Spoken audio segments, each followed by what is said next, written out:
Apa kabar teman-teman adik-adik semua hari ini? Baik. Alhamdulillah. Bagaimana nih hari ini? Apakah pelajaran hari ini menyenangkan atau ada kendala selama proses belajar hari ini? UTS aku di bawah KKN. Wah. Ya, Bu, susah banget Bu tadi UTS-nya. Agak kurang semangat sih Bu. Oke, kita dari satu kelompok mungkin kita bisa saling memberi motivasi dalam sesi hari ini ya. Sebelumnya, sebagaimana pepatah tuh tak kenal maka tak sayang, maka hari ini memperkenalkan dulu. Memperkenalkan diri ya, perkenalkan nama Ibu Hana Mutiara, salah satu mahasiswa dari Prodi Bimbingan Konseling di Universitas Pendidikan Indonesia. Mungkin boleh dari teman-teman memperkenalkan diri masing-masingnya, mungkin mulai dari Teteh. Oke, Ibu, perkenalkannya nama saya Risa Amandani.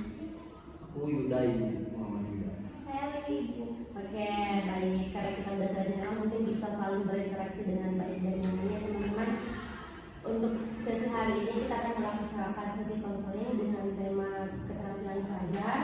Jadi teman-teman akan melakukan sesi sharing ataupun mengisi isian sebagaimana metode atau teknik yang dirancang oleh ibu sendiri. Kemudian karena ada beberapa kelompok, jadi teman-teman bisa langsungnya menjadi satu kelompok bertiga. Mungkin boleh siapa yang akan menjadi kata kelompoknya boleh didiskusikan dulu. Bisa aja ya. Oh, bisa. Oke, berarti bagaimana bisa apa ya? Siap Bu. Baik, terima kasih. Oke, untuk sesi hari ini sebagaimana yang dijelaskan tadi bahwasanya kita akan melaksanakan sesi sharing. Kepada teman-teman akan dipersilakan untuk mengisi lembar isian, kemudian mengisikan terkait dengan aktiviti ataupun kegiatan kalian selama sehari-hari, dimulai dari bangun tidur sampai tidur kembali. Mengerti? Ibu, ya ada yang ingin ditanyakan? Cukup Ibu. Oke, untuk sesi hari ini kepada teman-teman terima kasih atas kesempatannya, atas meluangkan waktu untuk hari ini. Jadi kepada teman-teman dipersilakan untuk memberikan pendapat ataupun sharing terkait masalah-masalah ataupun struggle yang teman-teman hadapi. Karena kita akan berpacu kepada asas konseling. Yang pertama ada asas kerahasiaan. Jadi setiap masalah ataupun struggle yang dihadapi teman-teman diketahui oleh kelompok ini sendiri. Kemudian kesukarelaan, teman-teman datang ke sini secara sukarela tanpa ada paksaan apapun, dan keterbukaan. Jadi teman-teman dapat memberikan pendapat ataupun hal-hal secara bebas sesuai apa yang dirasakan oleh teman-teman. Oke, mungkin ketua kelompok boleh dibagikan. Baik Bu. Ibu sisanya. Oke, terima kasih. Ibu ini udah mau koleksi ya. Oh, ada pensil. Gimana sih kan Bu? Nih. Oke, kepada teman-teman boleh ditulis dari aktivitas sehari-harinya, bangun jam berapa, tidur jam berapa, kegiatannya apa aja. Berangkat jam 5 soalnya. Kalau aku suka bangun siang soalnya. Aku kan PP ya, tapi aku suka bangun jam 6, makanya kalau ada kelas jam 7 aku selalu kesiangan. Ya aku juga kan nggak dibolehin masuk. Ya Allah. Mata pelajaran apa? Pelajaran apa? Fisika ya. Oh ini fisika, dimarahin yang dimarahin Bapak A. Udah deh. Iya.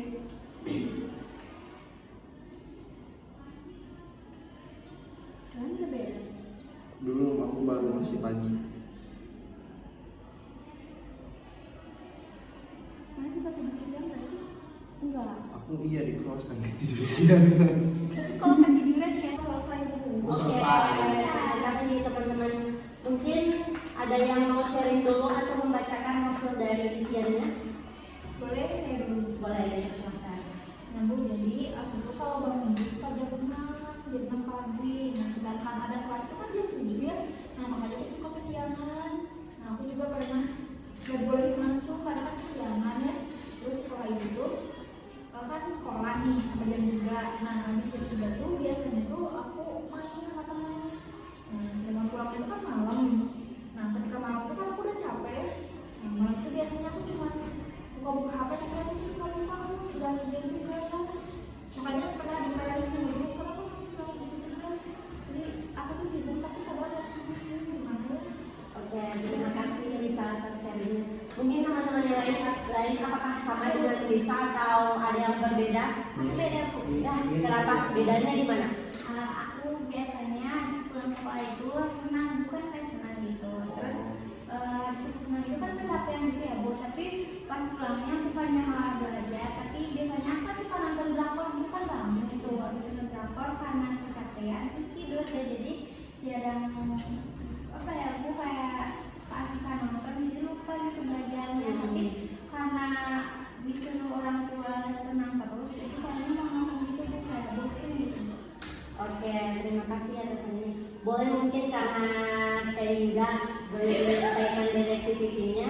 Kang Yuda, maaf sebelumnya, boleh berpendapat nih tentang dua temannya gimana? Pendapat ya.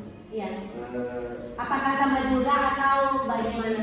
Kalau saya sih Bu, malam itu ada belajarnya dikit, tapi bukan cuma nyiapin buat besok yang belajarnya itu. Lumayan. Besok itu ada pelajaran matematika, ya udah saya mau masukin buku matematika sama buku paketnya udah gitu aja. Tapi jadi rencana itu belajarnya yang dari PR Sabtu Minggu, tapi Sabtu Minggunya ngapain udah belajar, malah nonton, nyelesain tontonan saya belum beres. Gitu Sabtu Minggunya gue kayak jadi bimbing. Bukan drakor ya, tapi drakor apa? Enggak, aku nonton anime. Oke. Berarti kita di kelompok ini memiliki permasalahan yang sama, yang manajemen waktunya kurang baik karena masih fokus dengan aktivitas yang di luar belajar ataupun aktivitas kayak tambahan gitu, seperti les gitu ya. Oke teman-teman, teman-teman udah tahu nggak sih bagaimana gaya belajar dari teman-teman? Kayak aku belajarnya dari audio nih Bu, aku belajarnya dari omongan orang, saya kayak dengerin kata-kata orang, dengerin orang belajar itu bagaimana? Oh, ada gaya belajar. Enggak tahu Bu, kalau saya belum pernah dengar. Wah, gimana yang lain, ada yang mau sharing nggak? Kalau aku pun pernah tahunya cuma 2 sih. Ya. Ada yang bilang tuh kalau kita tuh belajar itu bisa dari audio, bisa dari penglihatan, jadi harus melihat gambar misalnya. Kayak gitu Bu yang aku tahu kan. Kalau dari aku sendiri, aku tuh lebih senang dengerin aja sih. Makanya kalau misalnya ada guru lagi menjelaskan, kadang aku tuh suka sambil curhat-curhat atau apa, tapi aku tuh denger gitu. Jadi gurunya tuh harus beneran suaranya kencang, misalnya ngejelasinnya juga sangat jelas, bahwa aku bakal paham Bu. Oke, jadi itu salah satu gaya belajar yang maksudnya ada secara penglihatan, yang dilihat misal baca buku atau dengan audio misal mendengarkan. Ada orang yang belajarnya itu mendengarkan orang lain, dia bisa ngerti mendengarkan dari HP, dari internet, dari YouTube. Jadi seperti itu. Mungkin teman-teman untuk melihat manajemen waktu teman-teman yang belum baik, jadi teman-teman bisa mempelajari gaya belajar dari teman-teman. Jadi misal karena manajemen waktu belum baik, mungkin teman-teman bisa nyambi atau misal kayak dari les pulang ke rumah itu kan ada waktu jalan. Nah teman-teman misal gaya belajarnya mendengarkan. Mungkin di jalan itu teman-teman bisa belajar dengan mendengarkan, membawa headset. Jadi aktivitas jalan, belajar pun jalan, sehingga teman-teman memiliki manajemen waktu dan belajar yang bagus sehingga prestasi di sekolah dapat lebih baik lagi. Oke, untuk selanjutnya Ibu akan menayangkan video terkait bagaimana sih manajemen waktu yang baik itu. Wah, itu ya. Iya, kayak kamu suka baca. Oke, gimana tadi penyanyi videonya? Seru banget Ya Bu. Bu, sangat menarik karena ada gambar, ada orang kartunya gitu, ada animasinya, terus ada lagunya juga. Baik, terima kasih. Mungkin ada satu orang yang ingin memberikan pendapat terkait videonya atau menyimpulkan apa sih maksud dari video tersebut? Boleh. Kalau dari video tersebut, saya kira tuh harus belajar waktu yang tepat gitu. Terus ada juga kan ada jam yang tepat gitu, kayak jam berapa gitu, belajar jam berapa. Jadi itu lebih waktunya teratur gitu. Oke, terima kasih. Mau nambahin? Boleh. Jadi kan karena tadi kita harus membuat jadwal, jadi kita bisa kayak tulis nih kayak di kertas kayak gini, dari aktivitas kita setiap hari itu kayak gimana, biar kita tuh tahu gitu aktivitas apa aja yang harus kita lakukan, terutama dalam belajar. Terus kita juga bisa mencari menemukan gaya belajar kita itu seperti apa agar kita bisa belajar dengan baik. Oke. Mungkin satu lagi nih, mengapa sih manajemen waktu itu penting? Ada yang mau jawab? Iya, kita tugas-tugasnya beres apapun, Benar. terus biar siang juga. Benar. Ya itu dulu dari aku. Oke, jadi teman-teman sudah mengetahui ya maksud dari sesi kita hari ini, yaitu gimana sih cara manajemen waktu yang baik, gimana sih cara mengetahui atau mengenali gaya belajar dari kita. Nah, mungkin boleh dilanjutkan di kertas tadi, diisi bagaimana sih langkah selanjutnya teman-teman untuk memanajemen waktu agar mengurangi aktivitas agar ada waktu untuk belajar atau bagaimana?